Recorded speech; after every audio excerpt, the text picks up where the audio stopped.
혹시 사명이 무엇이라고 생각하십니까? 사명. PPT 자료 좀 한번 틀어주실래요? 한자로 사명의 사자는 불일사, 사신사, 그리고 명은 목숨명, 이렇게 해서 심부름 받은 목숨이라는 뜻입니다. 다시 말하면 목적이 있어서 온 존재. 영어로는요, 바꿔주시겠습니까? 영어로는 미션. 미션이란 뜻이 뭔지 여러분 다 아시죠? 네, 인간은 어떤 소임을 다하기 위해서 이 세상에 보내어진 존재.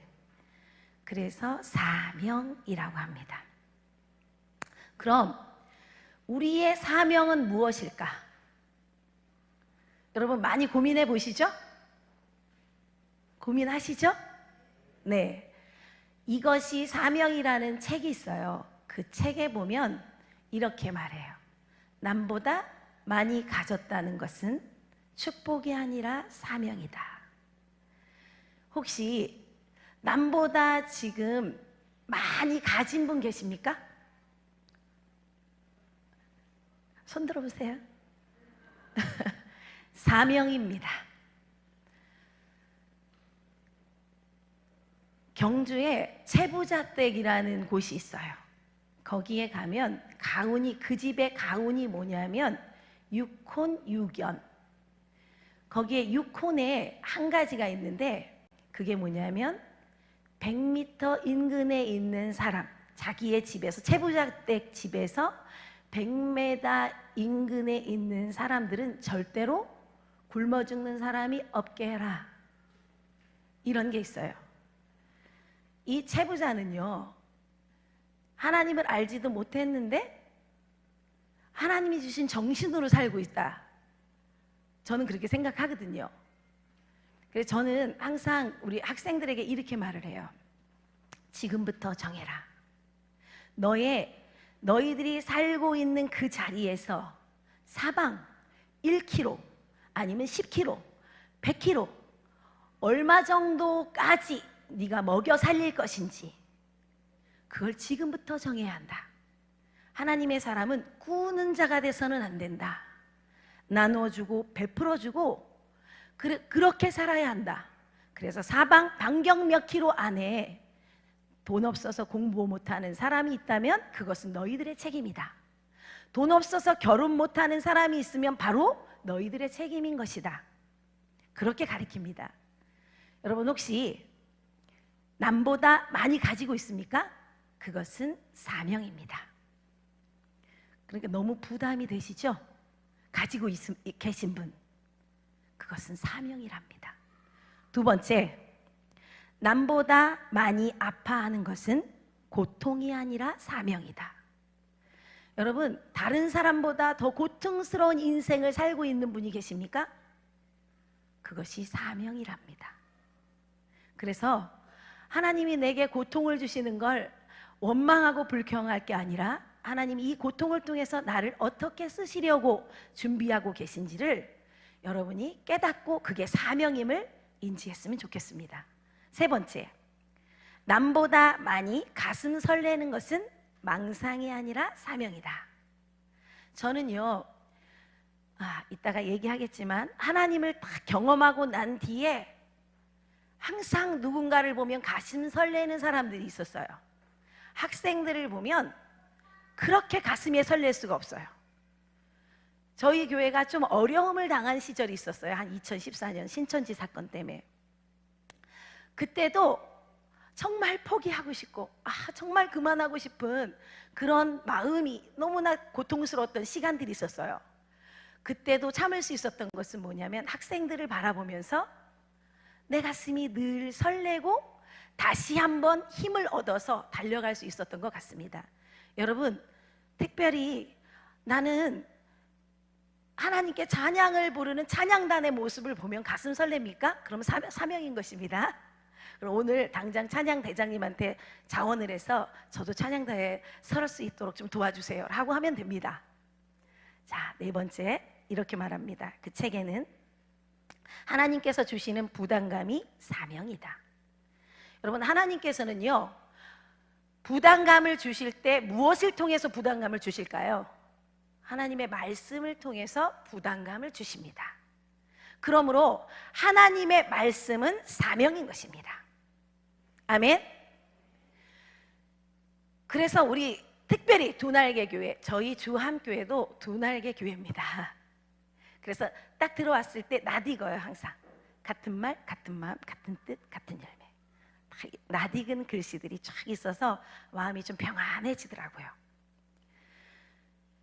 두날개 교회 성도들은 특별히 이 말씀이 항상 사명이다라고 생각해요. 이 땅에 두날개 교회 말고 이 땅의 모든 그리스도인들이 그리스도인에게 주어진 사명의 말씀이 있습니다.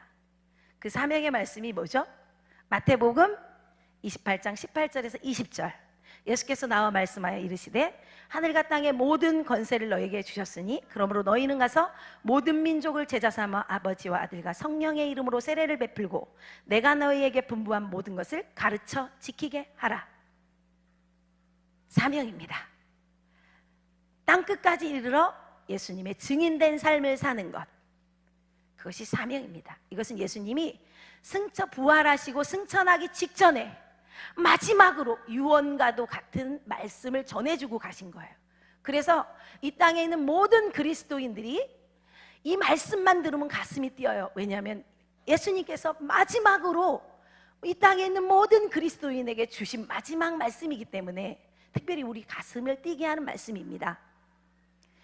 그래서 이 땅에 있는 모든 그리스도인들은 가서 제자를 삼아야 합니다. 근데 또 한 가지가 있다는 거 알고 있습니까? 구약 성경에 보면 신명기 6장에 보면 이 땅의 모든 하나님의 백성들에게 주신 말씀이 있어요. 사명의 말씀. 신명기 6장 다 아시죠, 여러분? 이스라엘아 들으라. 다시 한마디로 함축해서 말한다면 자녀를 제자 삼아라 라는 뜻입니다.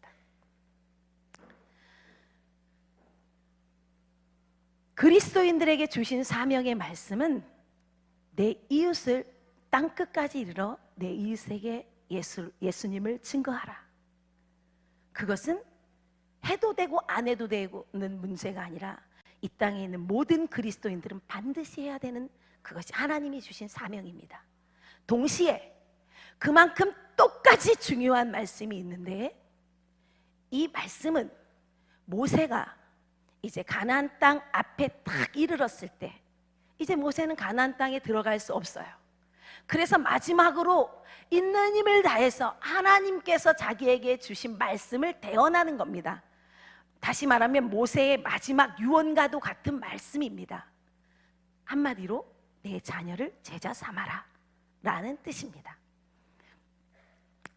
그러므로 자녀를 제자 삼는 일과 이웃에게 가서 복음 증거하는 일은 이 땅에 믿는 모든 백성들은 다 해야 하는 일이라는 것입니다. 어떤 사람은 이렇게 말하죠. 저 집사님은 전도의 은사가 있어.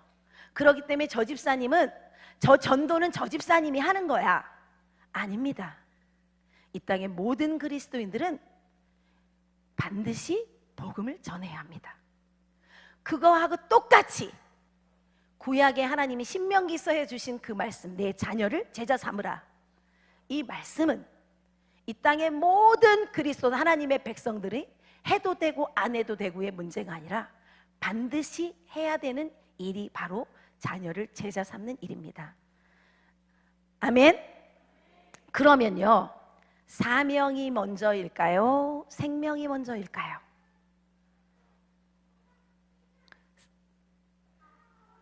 사명? 자, 인동교회 성도님들은 정답을 너무 잘 알아요. 다른 교회 가면요 이렇게 말합니다. 사명이 먼저일까요? 생명이 먼저일까요? 그러면 생명이요 이렇게 말해요. 생명 없으면 사명 못 감당하잖아요. 근데 오늘 여러분 사도 바울은 뭐라 그래요? 사명을 위해서는 자신의 생명을 조금도 아까워하지 않는다. 여러분 모세의 사명이 끝났어요. 이스라엘 백성을 어디까지? 가나안 땅 앞까지. 그리고 하나님은 모세의 생명을 걷어 가셨습니다. 여러분, 사명이 생명보다 먼저인 것입니다. 아멘. 오늘은 저의 사명에 대한 이야기와 함께 어떻게 자녀 교육을 하면 좋을까 같이 한번 나눠보는 시간을 갖도록 하겠습니다. 저는요, 충청북도 충주 사람입니다. 태어났더니 제가 모태 신앙이었습니다. 저희 어머니는 지금도요, 새벽 2시에 일어나세요. 조금 늦으면 2시 반, 조금 늦으면 3시 새벽 기도를 간대요. 그래서 말해요. 엄마, 왜 그렇게 새벽 기도를 일찍 가? 새벽 기도는 5시에 있는데 4시 반에 일어나서 준비해서 가도 되는데 왜 굳이 매일 2시, 3시에 가서 새벽 예배를 왜 가는 거야? 이렇게 물었더니 어머니가 말씀하셨어요. 시간이 부족해. 기도할 시간이 부족해. 5시에 새벽 예배를 드리고 목사님 설교 말씀이 끝나고 나면 그때부터 기도를 하면 아무리 빨리 늦게까지 해도 7시까지 그 시간이 너무 짧아. 그래서 2, 3시쯤 가야, 그래야 기도의 분량을 채울 수 있어. 그런데요, 결혼을 했더니요, 저희 시어머니는요 거의 22시간 기도하는 것 같아요. 눈을 뜨고 있는 순간은 모두 기도하는 시간.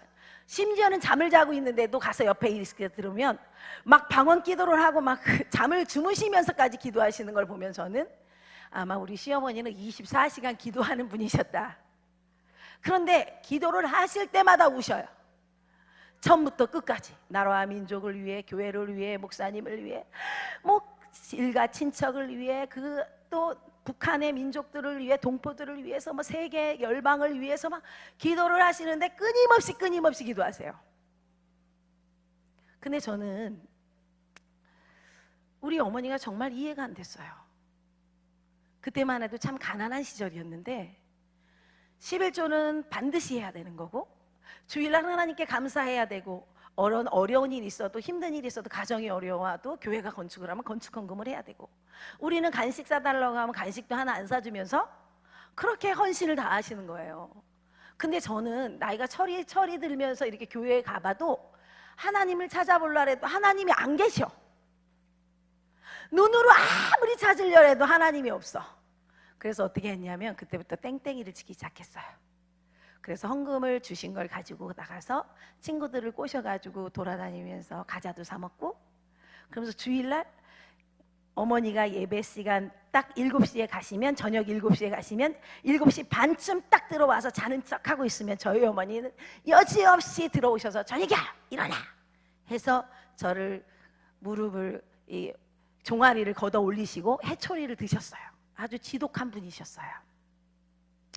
근데 초등학교 5학년쯤 됐을 때 제 몸이 이상해지기 시작했어요.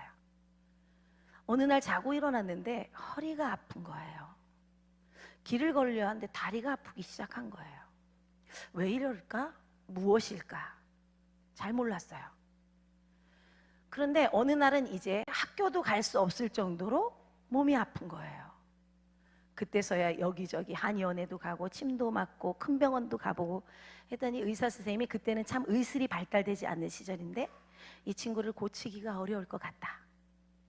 그래서 목사님에게 소개를 받고 간 곳이 그때 오살리 금식 기도원에 우리 성 집사님, 권사님 한 8분하고 어머니하고 저하고 해서 기도하러 오살리 금식 기도원에 올라갔어요. 거기서 기도하는 가정 속에 오순절 마가다락방의 강력한 성령의 임재를 경험하게 되었습니다. 하나님의 저는 성령 체험이라는 것을 처음 했어요. 우리 어머니가 방언을 하시고 기도를 하시는데 저는 전혀 이해가 가지 않았거든요. 근데 그때 성령 세례, 그걸 성령 세례라고 한대요. 그때 하나님을 딱 경험하고 난 뒤에 그때 방언을 받고 성령의 불을 받고 뭐 여러 가지 하나님께서 주신 은사를 경험하게 된 거예요. 그리고 나서 좋아지기, 딱 밤새 기도하고 일주일 내내 밤새 기도하고 기도하면서 그렇게 행복하게 일주일을 지나고 집에 왔어요. 그리고 치료를 경험하고 지금까지 건강하게 이렇게 지내고 있습니다. 근데 그때 딱 오면서부터 이제 성령 세례를 체험을 하고 난 뒤부터 좋아지는 게 생긴 거예요. 예배가, 교회가 좋아지는 거예요. 여러분, 내가 성령 충만한지 안 충만한지 알 수 있는 게 뭔지 아세요? 교회가 좋아지면 성령 충만한 거예요. 그래서 아침에 학교 가기 전에 교회에 와서 하나님께 기도하고, 또 끝나고 와서 교회 와서 기도하고 가고, 그리고 모든 새벽 예배부터 그때 시작을 했어요. 그래가지고 지금까지 새벽 예배를 하고 있어요. 새벽 예배. 그리고 어머니가 가는, 저는 감리교 출신입니다. 충청도는 감리교가 많이 이렇게 성장해져 있는 교회, 그 곳이에요. 그래서 많은 큰 교회들은 다 감리교예요. 감리교 선교사님들이 그쪽에 자리를 잡고 선교 활동을 하셨기 때문에 충청도 지역과 이 서울 경기 지역은 감리교가 많이 큰 교회가 있습니다. 장로교는 이쪽, 또 대구 경북 이쪽이 장로교가 큰데, 그래서 저는 여러분 감리교 출신이에요. 그래서 감리교는 속회 예배라고 그래요. 어머니가 다니는 속회 예배를 따라다니는 거예요. 그래서 따라다니면서 또 친구들을 따로 불러서 그때부터 저는 셀 예배를 드리기 시작했어요. 그게 셀 예배인지도 몰랐어요. 어머니가 드리는 어른의 예배를 그대로 흉내낸 거예요. 그래서 친구들을 모아서, 자, 오늘은 너희 집에 가서 예배를 드린다. 그러니까 너는 오늘 감자 삶아 놓고 고구마 삶아 놓고 기다려. 말씀은 내가 전할 거고 찬양 인도는 네가 해. 뭐 이렇게 해서 정해놓고 가서 거기서 또 부르셔서 기도도 하고. 교회가 좋아지는 거예요. 그리고 두 번째 좋아지는 게 목사님이 좋아지는 거예요. 여러분, 목사님이 왠지 모르게 낯설게 느껴지다 그러면 여러분 기도하셔야 하는 겁니다.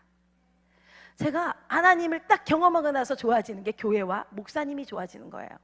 제가 1980년도 초반에 성령 체험을 했는데, 그때 무엇이 유행이었냐면 미신인데요. 미신이에요. 이곳에도 그런 분이 계실 거예요. 은쌍가락지에 용이 새겨져 있는 은쌍가락지를 끼면 그분이, 그 부모님이 장수한다라는 그런 미신이 있었어요. 그때 그 쌍가락지를 껴본 분 계신가요 혹시? 여기는 없죠. 그런 미신네.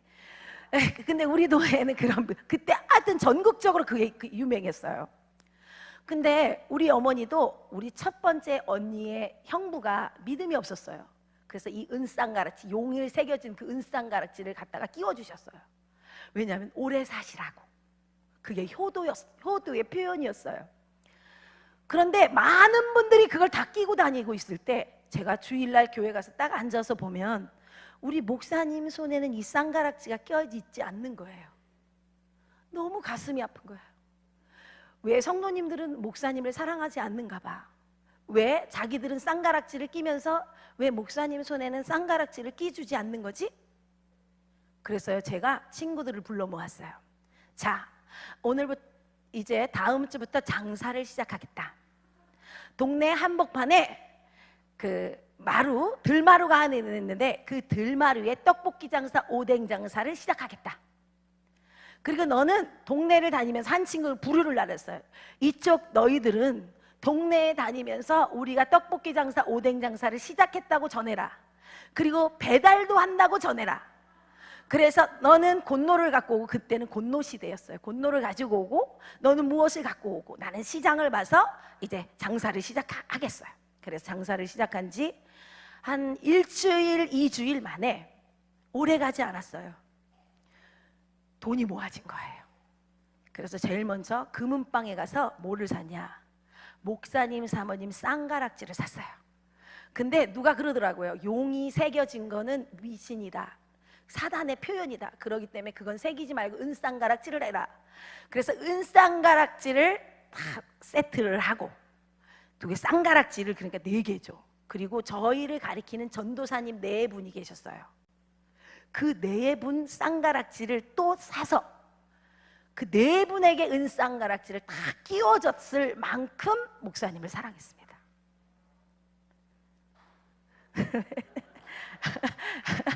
네, 하고 싶은 얘기는 너무 많지만 여기까지. 근데 오늘 한 가지만 더 할까요? 제게 주어진 시간이 그리 많지가 않아요. 그래서 빨리 하도록 하겠습니다. 2시 반, 3시 반에 끝내야 되니까요. 어느 날은 우리 부흥회를 왔는데 목사님이 엄청 좋은, 그 부흥의 강사님 목사님이 엄청 좋은 차를 타고 오신 거예요. 근데 우리 목사님 차는 봉고차였어요. 전도사님이었죠. 시골에는 목사님이 오시지를 않아요. 그래서 그때부터 기도하기 시작했어요. 새벽 기도회 가서 뭐를 했냐면, 그때 제가 초등학교 5학년 때입니다. 목사님, 그 강사 목사님의 차가 있어요. 그 차를 도는 거야. 침을 딱 찍어서 이렇게 믿음으로 기도한 거예요. 침을 딱 찍어서 여리고 작전을 시작했어요. 한 바퀴를 돌라 하니까 너무 시시한 것 같아서 매일매일 7바퀴 7일을 돌았습니다. 그런데 놀랍게도 붕해가 끝났는데요, 하나님, 우리 속으로 우리 목사님에게 이 차 주세요. 똑같은 차 좀 주세요. 우리 목사님도 이 차가 꼭 탈 수 있었으면 좋겠어요. 정말 간절했어요. 저는 침을 한번 딱 찍고 도는 거예요.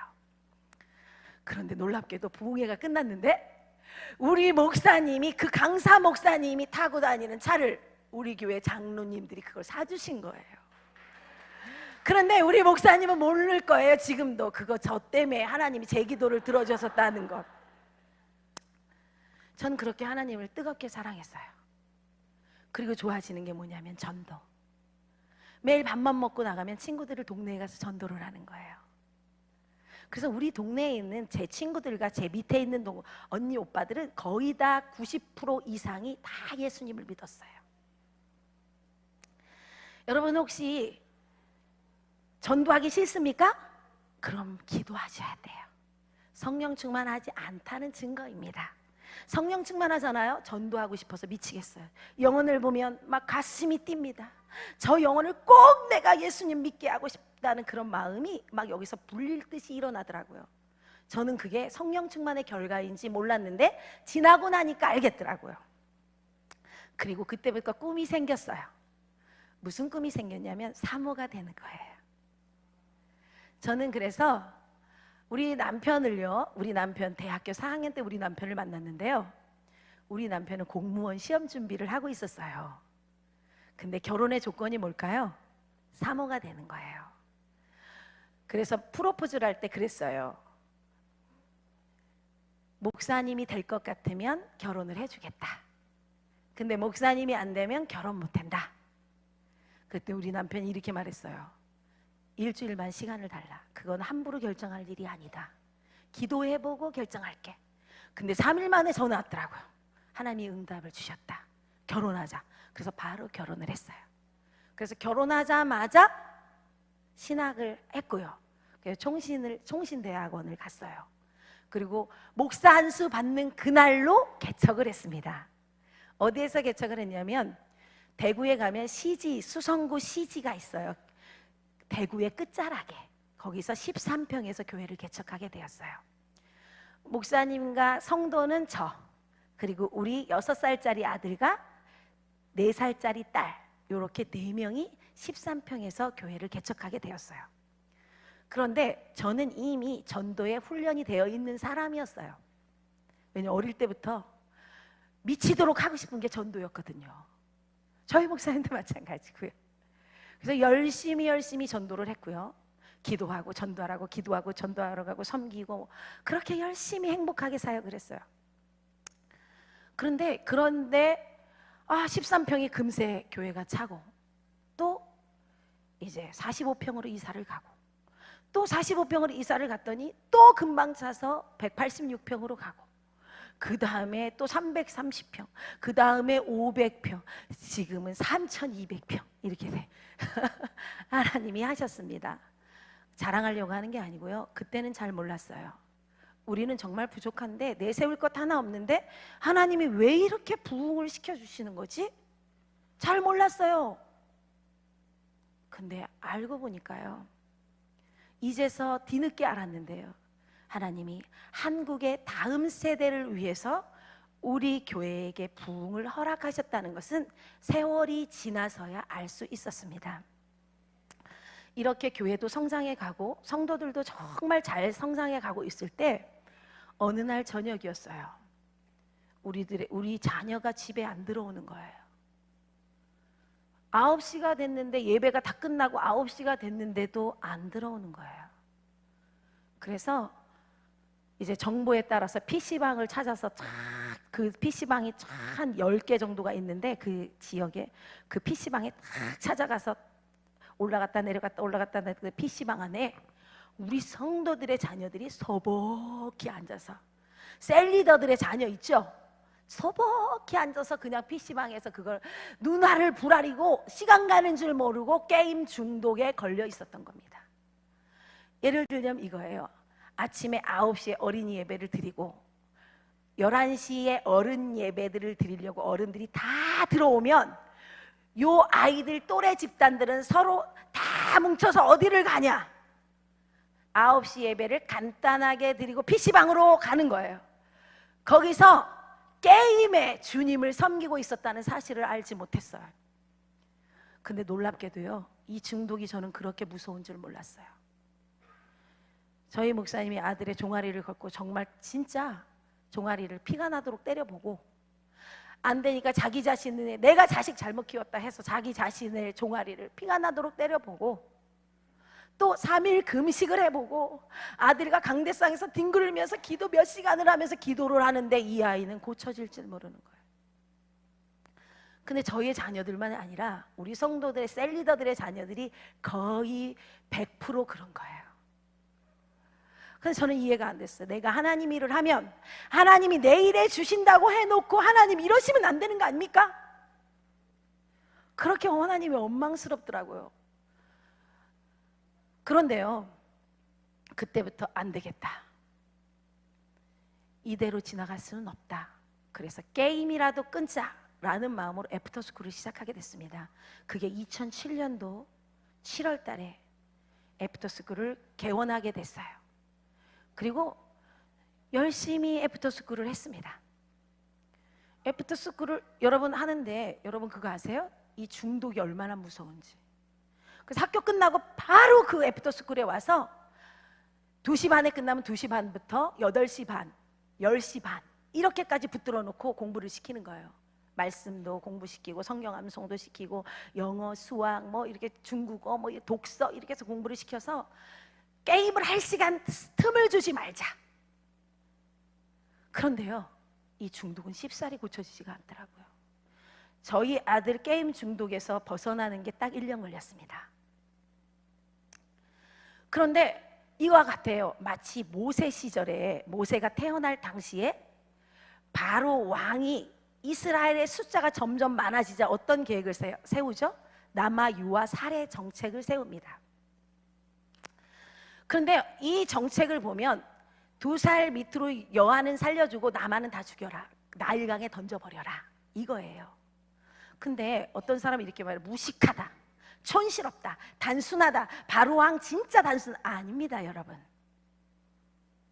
유아는요 민족의 미래입니다. 유아를 말살시키겠다는 것은 씨를 말려버리겠다는 겁니다. 다시 말하면 이스라엘의 민족의 미래를 말살시켜 버리겠다라는 뜻입니다. 이건 완전히 무서운 정책입니다. 근데요, 오늘날의 사단은요, 이 정책을 세상이라는 나일강을 만들어 놓고 우리들의 다음 세대를 거기에 다 집어 던지고 있습니다. 각종 컴퓨터, 스마트폰, 인터넷, 게임, 쾌락 이런 걸로 인해서 우리 아이들을 세상의 문화 거기에 다 집어 던지고 있습니다. 다시 말하면 한국의 다음 세대를 말살시켜 버리겠다는 사단의 계략인 것입니다. 그런데요, 한국교회는 이거에 대한 위기의식을 느끼지 못하고 있었던 겁니다. 그래서 그 결과 어떻게 됐어요? 자식이 아버지를 살해하고, 많지 않은 학생이 스승을 폭행하고, 사병이 직속 상관을 사살하고, 직장 노동자가 사장을 폭행하고. 그래서 이 시대의 다음 세대를 뭐라고 말하면 아포리아 상태라고 말해요. 더 이상 길이 없는, 더 이상 이제는 길이 없다라는 뜻으로 아포리아 상태라고 말합니다. 여러분, 2015년 추석 때 이런 일이 있었어요. 서울대학의 서강대생들에게 설문조사를 했습니다. 여러분 이거 잘 들어보세요. 아버지에게 받고 싶은 게 뭐가 있냐? 받고 싶은 게 뭐예요? 여기 학생들 있나요? 그랬더니 서울대와 서강대생 학생들이 뭐라 그랬다면 돈을 받고 싶다. 두 번째, 그럼 그 아버지가 몇 살에 죽었으면 좋겠냐? 그랬더니 통계가 몇 살인지 아세요, 여러분? 놀라지 마세요. 63살에 죽었으면 좋겠다. 아버지가. 이게 서울대 서강대생들에게 설문조사한 겁니다. 왜 63세에 돌아가셨으면 좋겠냐? 퇴직을 해서 퇴직금을 다 쓰기 전에 63세에 죽었으면 좋겠다. 아포리아 상태입니다. 그런데도요, 심지어는 교회 안에 있는 많은 사람들도 이것이 얼마나 지금 다음 세대가 아포리아 상태로 가고 있는지를 깨닫지 못하고, 스마트폰 안 사주면 자녀가 기가 죽는데 그래서 최신폰이 나올 때마다 다 바꿔줘요. 여러분, 그것은 하나님을 모르는 거예요. 여러분, 스마트폰이 그 아이의 길을 살려준다고 생각하면 오산입니다. 스마트폰은 그냥 소유물일 뿐입니다. 그 아이는 하나님의 형상대로 창조되었습니다. 자체만으로도 명품인 것입니다. 아멘. 여러분의 자녀는 자체만으로, 예수 그리스도가 그 자녀를 위해서 십자가에 못 박혀 죽으시면서 피와 물을 다 쏟으실 만큼 사랑해서 죽어주셨던 그 귀한 존재가 바로 우리들의 자녀입니다. 그런데 부모님들은 뭐라고 말해요? 스마트폰을 안 바꿔주면 기 죽는데, 메이커 옷을 안 사주면 기가 죽는데, 신발을 메이커로 안 사주면 기가 죽기 때문에 사줘야 한대. 이것은 하나님을 모르는 사람들이 하는 행동인 것입니다. 혹시 그런 분 계십니까? 여기는 안 계시죠? 없다고 생각합니다. 그럼 여러분, 이런 자녀들을 중독에서 벗어나게 하는 방법이 뭘까요? 중독은요, 고치는 방법은 딱 하나예요. 다른 거에 중독시키면 됩니다. 어떻게 중독시키겠습니까? 무엇에? 불순종한 자녀들을 순종하는 자녀들로 중독시키면 됩니다. 예배에 중독시키고 거룩한 삶에 중독시켜야 할 줄 믿습니다. 저는 이 문제를 해결하기 위해서 아까도 말했지만 2007년도 애프터스쿨을 시작했고요. 결과는 정말 좋았습니다. 자녀들이 꼴찌하던 아이들이 중간으로 가고, 그리고 250등 하는 아이들이 전교 30등으로 가고, 280등이 전교 10등, 공부에도 능력이 나타나기 시작하고 아이들이 조금씩 달라지기 시작하는 거예요. 그래서 그래, 제대로 된 인재를 키워보자. 기독 인재들, 제대로 된 기독 인재를 한번 키워보자라는 열망이 생기는 거예요. 그러기 위해서 어떻게? 세계적인 안목을 키우자 해서 중국으로 자녀들을 보내기 시작하고 미국으로 자녀들을 보내기 시작했습니다. 그래서 중국에서 한 3년 반 정도 사역을 했던 것 같아요.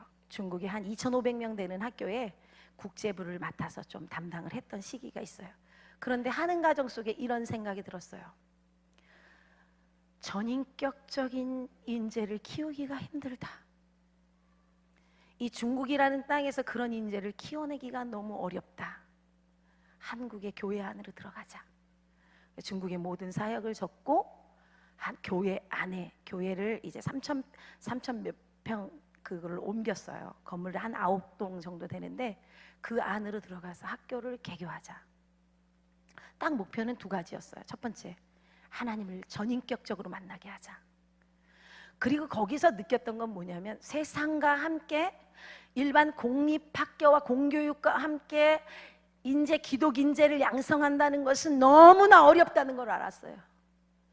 여기 와서 열심히 동기부여받고 또 열심히 살지만 공립학교에 가서 다시 욕을 배우고, 그 아이들이 또래 문화에서 접하는 많은 잘못된 것들을 접해오고, 또 그 아이들의 이것을 빼고 중독된 것을 또 빼서 또 가리키고, 이런 에너지 낭비, 여러 가지가 문제가 많았어요. 그래서 다 정리하고 2012년 3월 12일 날 교회 안에, 지금은 경산인데요, 대구 끝자락에 있는 경산에 제자국제 크리스천 학교를 설립하게 되었습니다.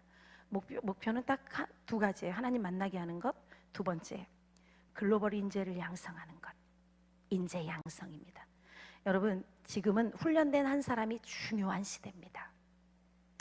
제대로 훈련된 한 사람은요, 1000명도 10,000명도 먹여 살릴 수 있습니다. 연세대에 가면요, 언더우드 선교사님 이 동상이 있어요. 그 설립자, 연세대를 설립한 언더우드 선교사님 동상이 있는데, 그 언더우드 선교사님이 서양인인데도 불구하고 키가 좀 작아. 실물 크기하고 똑같은데 키가 약간 작다. 왜 작을까? 언더우드 선교사님은 소아마비를 앓고 있었던 분이셨어요.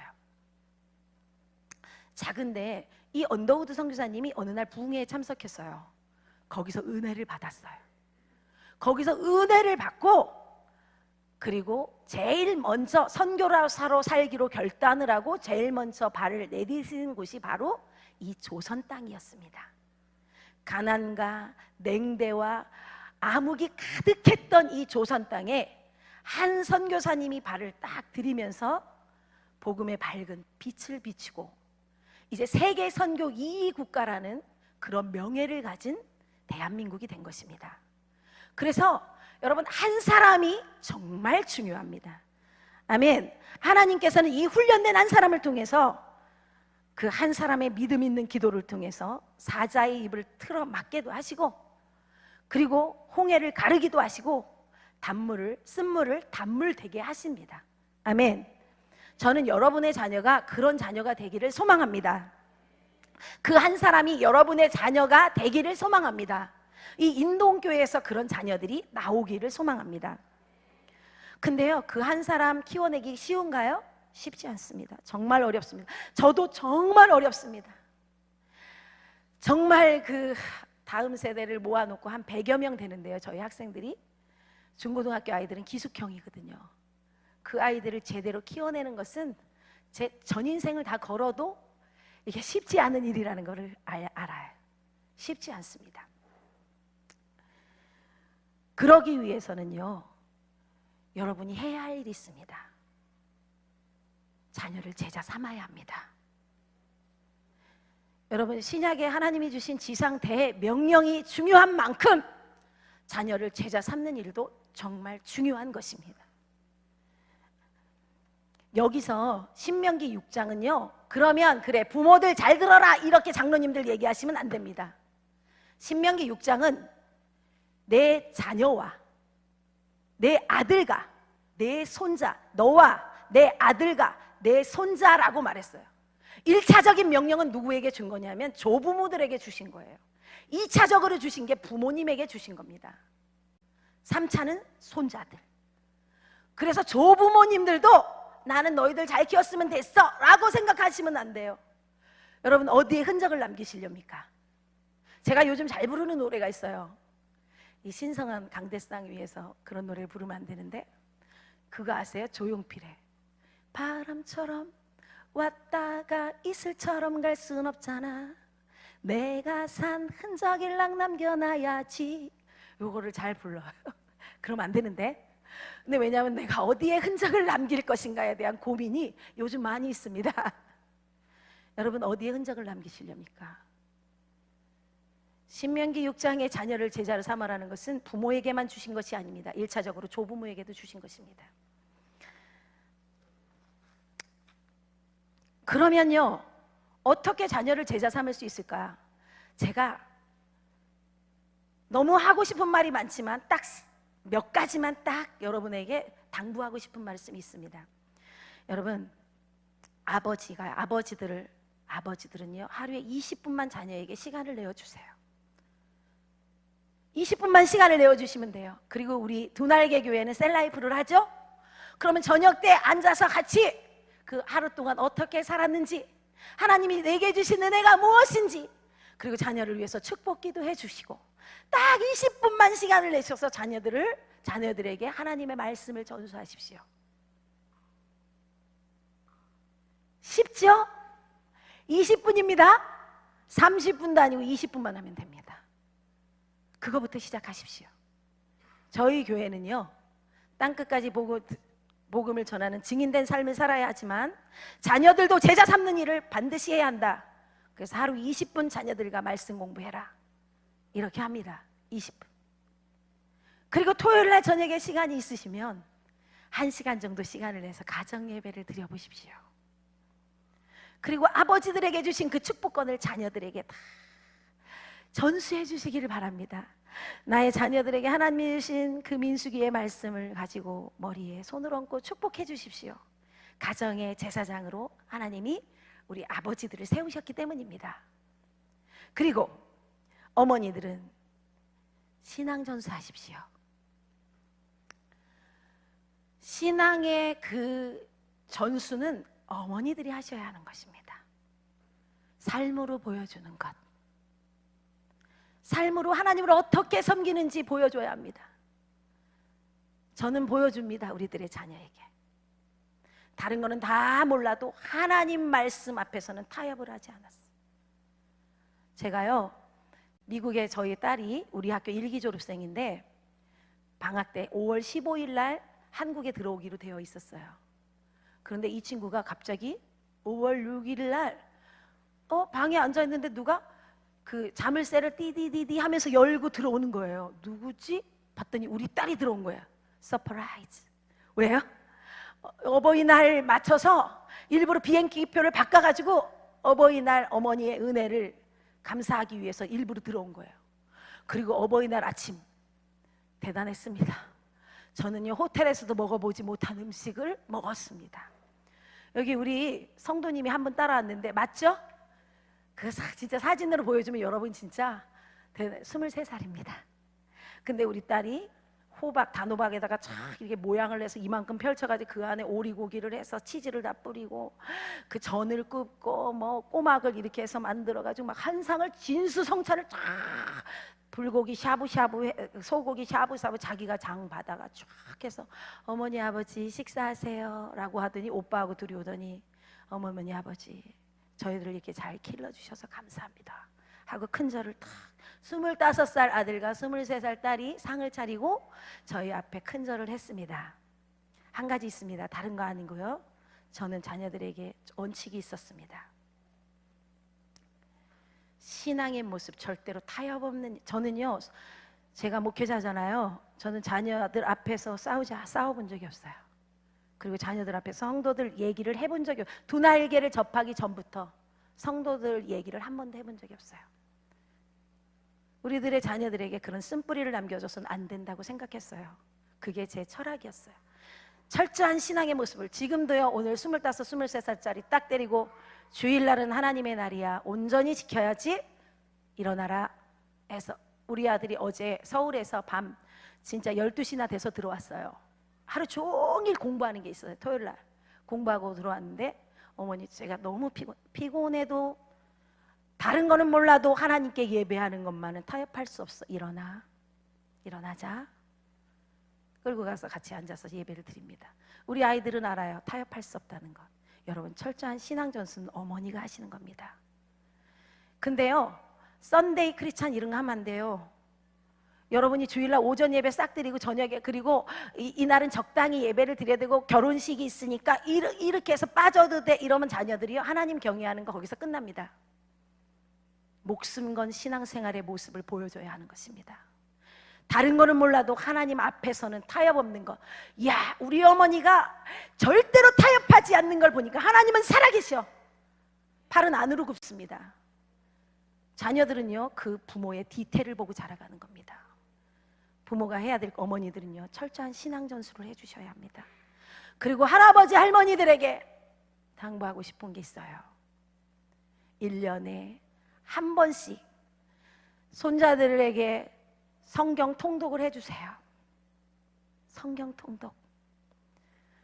재산을 많이 물려줄 생각 절대로 하지 마십시오. 무엇을 남기고 갈 겁니까? 하나님이 주신 말씀, 그 말씀을 이렇게 결단을 하십시오. 나는 내 손자에게 1년에 성경은 한 독씩 성경 통독으로 해주겠다. 그래놓고 앉혀놓고, 요새 재미난 성경책이 많아요. 그 어린이들을 대상으로 한. 그래서 할머니들은, 저는요, 우리 아들이 5명을 낳아주겠다고 했거든요. 우리 딸도 5명을 낳아주겠다고 했어요. 왜? 믿는 자들의 수가 점점 많아져야 되거든요. 그래서 10명의 손자를 위해서 저는 준비하고 있는 게 있습니다. 그래서 지금부터 우리 그 교회에 조그마한 아이를 데리고 제가 성경 통독에 들어갔습니다. 그래서 앉혀놓고 자 여기 앉아. 그리고 성경을 읽어주는 겁니다. 그림책과 같은 성경책을 쫙 읽어주는 거. 아장아장 성경 뭐 이런 거 나오거든요. 할머니 할아버지들이 해줄 게 없다고요? 많습니다. 그리고 하나님이 우리 조부모의 인생 속에 역사하셨던 그 위대한 일들을, 만나주셨던 그 위대한 일들을 손주들에게, 아브라함이 손주에게 그렇게 전수했던 것처럼 여러분은 손주들에게 그렇게 전해주셔야 하는 것입니다. 아멘. 그리고 마땅히 행할 길을 자녀에게 가르치십시오. 다른 말로 말하면 상벌을 분명히 하라는 것입니다. 여러분, 엘리 제사장이요, 자녀 교육에 실패했죠. 홈니와 비니아스가요, 하나님께 제단을 쌓기 전에 그 제물에 손을 대는 거야.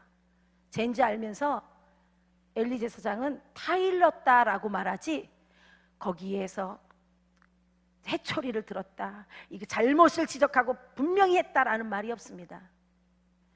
그래서 이렇게 말해, 내 아들들아 그리하지 말라, 내게 들리는 소문이 좋지 아니하리라. 그리고 성경에는 이렇게 말해, 그들이 행실이 나쁘다, 여호와를 알지 못하더라, 아버지의 말을 듣지 아니하였더라. 그런데도 엘리 제사장은 어떻게 해요? 타일렀다. 상벌을 분명히 해야 합니다. 그리고 다윗도 실패했죠. 자기 아들 압살롬이 어떻게 했습니까? 자기를 죽이고 왕위에 오르려고 할 때 내 아들 압살롬아 압살롬아 하며 슬퍼했지, 상벌을 분명히 했다라고 말하지 않습니다. 불러다 놓고 혼을 냈다, 잘못을 지적했다라는 말이 한 번도 없습니다. 아도니아가 스스로 왕이 되려고 할 때는 어땠습니까? 다윗이 그 부친이 이르되 내가 어찌하여 그리하였느냐라는 말로 단 한 번도 저를 섭섭하게 한 일이 없었더라. 암논이 다말을 강간했어요? 그때도 똑같아요. 다윗은 심히 하만 냈다라고 말을 하지, 정확히 분명히 그 잘못에 대해 대가를 지불했다는 말이 없습니다. 상벌을 분명히 해야 합니다. 잠언 29장 15절에 이렇게 말합니다. 채찍과 꾸지람이 지혜를 주거늘 임의로 행하게 버려둔 자식은 어미를 욕되게 하느니라. 아멘. 그리고 마지막으로는요, 기도로 하나님의 손에 우리의 자녀를 맡겨야 하는 것입니다. 아멘. 모세의 어머니가요, 모세를 포기하지 못했다면 하나님의 역사는 거기서 멈췄을 것입니다. 감춰놓고 숨기다가 어떻게 들통나서 결국은 다 죽게 되는 그런 비극을 맞게 되었을 것입니다. 그러나 하나님의 섭리는요, 우리의 기대치를 넘어서 역사하십니다. 하나님의 섭리에 모세를 맡기고 갈상자를 물에 띄었을 때 하나님은 역사하셨습니다. 하나님께서 그날 즉시 이 모세를 누구의 품에? 어머니의 품에 돌려주신 것입니다. 우리의 자녀가 안 될 걸로 생각하지 마십시오. 철저히 자녀를 제자 삼으시오. 아버지는 말씀을 전수하고, 어머니는 또 신앙을 전수하고, 할아버지 할머니도 함께 합세해서 하나님의 말씀을 전수하고, 그리고 마지막으로 어떻게 해야 돼요? 하나님 손에 우리의 자녀를 맡겨야 하는 것입니다. 아멘. 그러면 하나님이 즉시로, 여러분이 하나님께 자녀를 올려드리는 그 순간 하나님이 여러분의 자녀를 여러분의 품으로 쏙 돌려보내 주실 것입니다.